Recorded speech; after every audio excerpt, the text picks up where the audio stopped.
This is John Martinka, and I want to talk to you today about using history to benefit yourself and your business.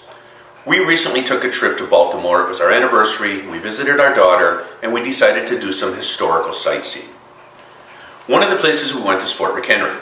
Now, a brief history. During the War of 1812, and in fact specifically on September 12th, 1814, the British came up Chesapeake Bay. On the 13th, they started bombarding Fort McHenry from their ships. They bombed day, night, and on the morning of September 14th, the Stars and Stripes arose from Fort McHenry. And Francis Scott Key used that as the symbol to write the poem that eventually became our national anthem, the Star-Spangled Banner. And just as part of history, to continue that, the British retreated out of Chesapeake Bay that day, concentrated on New Orleans. Andrew Jackson beat them, and the War of 1812 was over. Well, let's talk about history and using it. And let's make an analogy to sports. In sports, there's what's called the sophomore slump. In other words, a first-year player, doesn't matter what level, we'll say in the pros, especially a quarterback, can have a great season. Then they don't do so well, and everyone says, oh, well, it's their sophomore slump. Really what it is?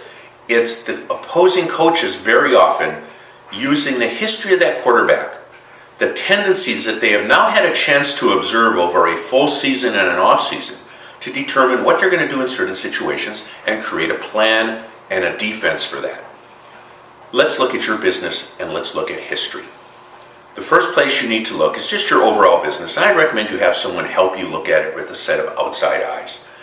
What are you going to see? Let's specifically look at sales. What you don't want to see is that certain proposals, bids, type of customer jobs you get at a much lower percentage than others. Use that history, use those metrics to determine where change has been made or where change needs to be made to benefit your company, increase your sales. Second place you need to look is control.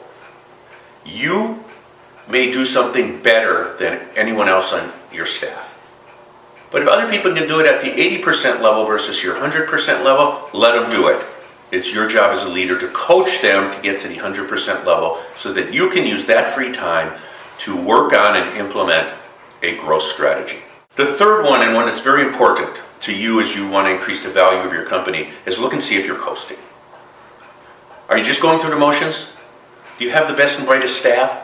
Are you taking ideas from your employees and implementing them? Or are your employees getting frustrated that when they suggest something, you decline their offer of that idea? You're happy with the money you're making, and what happens as a result of that is you either turn your potentially good employees into mediocre employees, or the good ones leave and you're left with nothing but mediocrity. So use history, just like the history of the War of 1812 and how football coaches look at habits, to look at what's the history and habits of your company and how can you best improve them.